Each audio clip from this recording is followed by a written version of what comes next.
Alegrai-vos sempre no Senhor, alegrai-vos no Senhor. Alegrai-vos sempre no Senhor, alegrai-vos no Senhor. Mais uma vez, bem bonito. Alegrai-vos sempre no Senhor, alegrai-vos no Senhor. Meus queridos irmãos, minhas irmãs, alegrai-vos sempre no Senhor. Nós hoje somos convidados, nesse terceiro domingo do tempo do Advento, a nos alegrar com a presença de nosso Senhor Jesus Cristo, que virá nascido da Virgem Maria. E São João Batista, ele vai apontando para cada um de nós o motivo da nossa alegria. E o motivo da nossa alegria já se iniciou desde o primeiro final de semana do tempo do Advento, onde o próprio Jesus Cristo, na Sagrada Escritura, na mensagem da vida, conclamava a todos nós cristãos, homens e mulheres de fé, a viver a vigilância num clima de esperança e a viver também a oração constante em nossa vida. Porque Cristo virá, nascido da Virgem Maria, promessa do Pai para toda a humanidade. No segundo domingo do Advento, a igreja trazia como reflexão para esta longa caminhada de 4 semanas do tempo do Advento, a figura de João Batista, o maior profeta nascido de mulher, mas também o último profeta do Antigo Testamento, trazendo uma mensagem para nós de conversão, reconciliação e penitência. E dentro desta grande recomendação, nós fomos convidados a nos aproximar mais do caminho de Deus através de uma oração mais intensa em nossa vida, porque Ele virá para todos. E a sua presença entre nós será sempre uma presença de luz e de esperança, a quem nós queremos continuar bebendo desta fonte do amor e da graça, que é nosso Senhor Jesus Cristo. Diante disso, hoje neste final de semana, a igreja ainda continua falando de João Batista, desse grande profeta, e apresenta ele como um grande sinal daquilo que nós já na proximidade do Natal vamos celebrar, recordando os caminhos do Senhor, mas também já podemos pensar na figura de Nossa Senhora, da Virgem Maria, Mãe de Deus e nossa Mãe, que gerou ali no seu ventre de mãe o Salvador do mundo, Redentor da humanidade, mas gerou a luz para todos os povos. Isso é motivo de alegria. Portanto, a igreja então convida nós todos a partir de hoje a ter uma semana muito abençoada através da oração para viver a alegria. Mas de onde vem a alegria? Ela vem da fé, da vida de oração, da reconciliação, da mudança da nossa vida, de nós dizermos a Deus que nós queremos beber continuamente da fonte da vida que renova nosso coração e a nossa vida e nos faz incendiar esse mundo do amor que nos vem de nosso Senhor Jesus Cristo.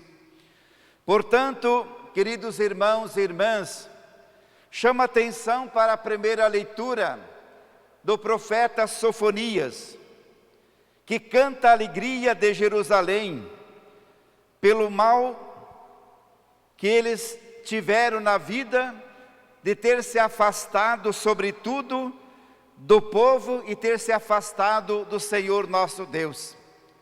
Ó povo de Israel, voltai ao Senhor, porque vós vos afastastes de nosso Senhor Jesus Cristo, porque você deixou de lado a proximidade da luz do Senhor e buscastes as trevas, as dificuldades, aquilo que não convém à sua própria vida e à nossa própria vida.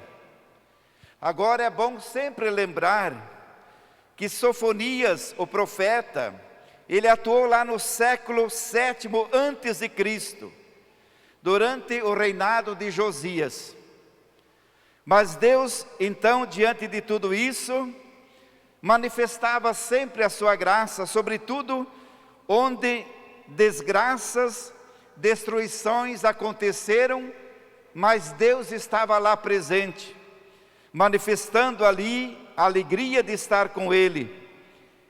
E Deus, junto a este povo, pelo qual foi sacudido pelas desgraças e destruições, Deus então revogou para ele a sentença que os condenava e colocou no meio deles o Salvador.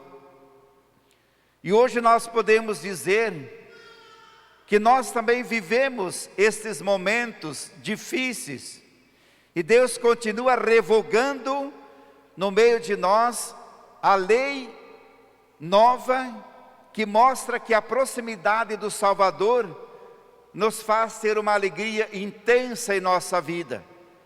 E a ela nós podemos levar para os outros essa alegria que nasce da verdadeira lei de nosso Senhor Jesus Cristo.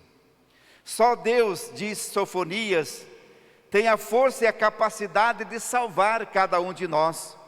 Por isso que ele mostra que a proximidade de Deus com Jerusalém mostrou ali que Deus, apesar das asperezas da vida do povo, Deus continuamente estava intercedendo por eles, para que eles deixassem a vida de trevas, para buscar aí uma vida nova, do encontro com nosso Senhor Jesus Cristo.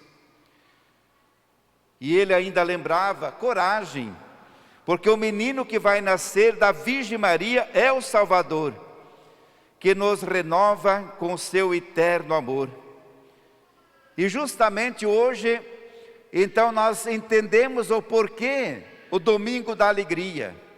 Justamente porque Deus, reunido ao resto de Israel, exulta a alegria e a salvação do Senhor que virá.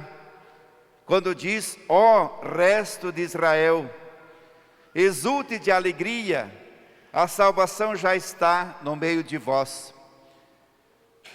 Porque eles se abriram para a graça de Deus, para o amor do nosso Deus. E se a alegria é muito grande, muito maior será a alegria, porque São Paulo nos convida a viver sempre esta alegria que nos vem do nosso Senhor Jesus Cristo, que já está no início da segunda leitura da carta de São Paulo aos Filipenses. No versículo 4, alegrai-vos sempre no Senhor, eu repito, alegrai-vos no Senhor. Depois lá no versículo 6, ele vai dizer assim: por que nós temos que nos alegrar no Senhor? Porque nós nos tornamos fortes, vencedores de tudo. E o versículo vai dizer assim: por que a alegria é uma coisa, uma bênção em nossa vida? Não vos inquieteis com coisa alguma, mas apresentai vossas necessidades a Deus, em orações, súplicas, acompanhadas de ação de graças. E a paz de Deus, que ultrapassa todo o entendimento, guardará vossos corações e pensamentos em Jesus Cristo nosso Senhor. E São Paulo nos remete a essa grande alegria que nos vem de nosso Senhor Jesus Cristo, apresentado sobretudo para que de fato nós nunca nos afastemos do amor de Deus, porque só Ele traz uma alegria verdadeira, plena para a nossa vida. Depois do Evangelho de São Lucas, que nós acabamos de ouvir, João Batista proclama a alegria do perdão, a alegria do Evangelho. Essa sim enche o nosso coração de esperança e nos faz encontrar com o Senhor nosso Deus. A palavra refletida, meditada em cada um de nós. E veja que os profetas, eles foram nos ensinando que apesar das turbulências da vida, dos momentos ruins da nossa caminhada, sempre Deus esteve lá, nunca abandonou, esteve presente nas lamúrias, nos descontentamentos, nos xingamentos às pessoas, porque muitas e muitas vezes, os profetas eram xingados em nome de Deus, por ter que atravessar, um terreno árido, de sofrimento e dor, diante de tantas necessidades e dificuldades que tiveram. Mas Deus estava presente lá, através da vida dos profetas.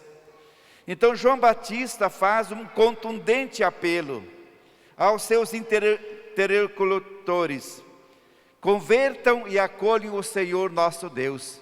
Esse é o apelo que Deus faz aos interlocutores: convertam e busquem o Senhor nosso Deus. Esse é o motivo verdadeiro da nossa alegria, nos vem do Senhor nosso Deus. Então, queridos irmãos e irmãs, temos no Evangelho 3 perguntas. O que nós devemos fazer? Veja que no início do Evangelho, já lá no versículo 10, as multidões perguntaram a João: o que devemos fazer?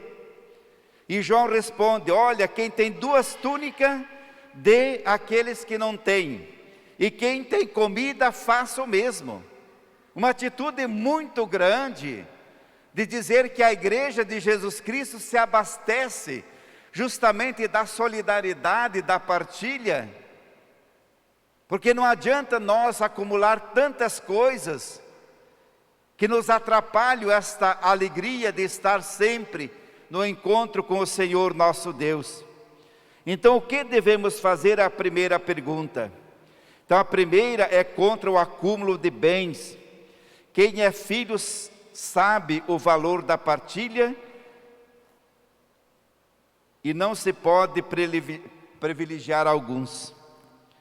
A opulência do luxo, por um lado, e do outro lado a penúria, as desigualdades e também os desflagelos.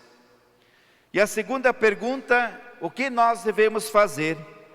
E São Lucas é muito claro e dá essa recomendação: porém, vocês não podem roubar e nem explorar. O que nós devemos fazer? Não roubar e não explorar. E depois vem a terceira pergunta: o que devemos fazer? A recomendação é evitar a violência, a maldade e a corrupção em nossa vida. Mas se diante disso nós temos aquilo que nós não devemos fazer, Deus também apresenta para nós, queridos irmãos e irmãs, o que nós devemos fazer então? Aponta aqui 3 caminhos daquilo que nós podemos fazer e que traz alegria em nossa vida. O primeiro caminho é o caminho da solidariedade, o segundo caminho, o caminho da justiça, e o terceiro caminho é o caminho da não violência. E quais são as pragas que nós precisamos nos libertar? 3 pragas que nós podemos nos libertar: a ganância, a injustiça, abuso de poder. Realidades que estavam presentes na vida de Jesus no passado, mas também continua nos dias de hoje. Então, que nós possamos realmente, entre o caminho que são pragas, a ganância, a injustiça e o abuso de poder, que nós possamos também abastecer o nosso coração do caminho da alegria, que nasce da solidariedade, da justiça e da não violência. Que Deus então nos dê a graça de vivermos sempre mais unidos no seu amor e na sua alegria. Assim seja. Creio em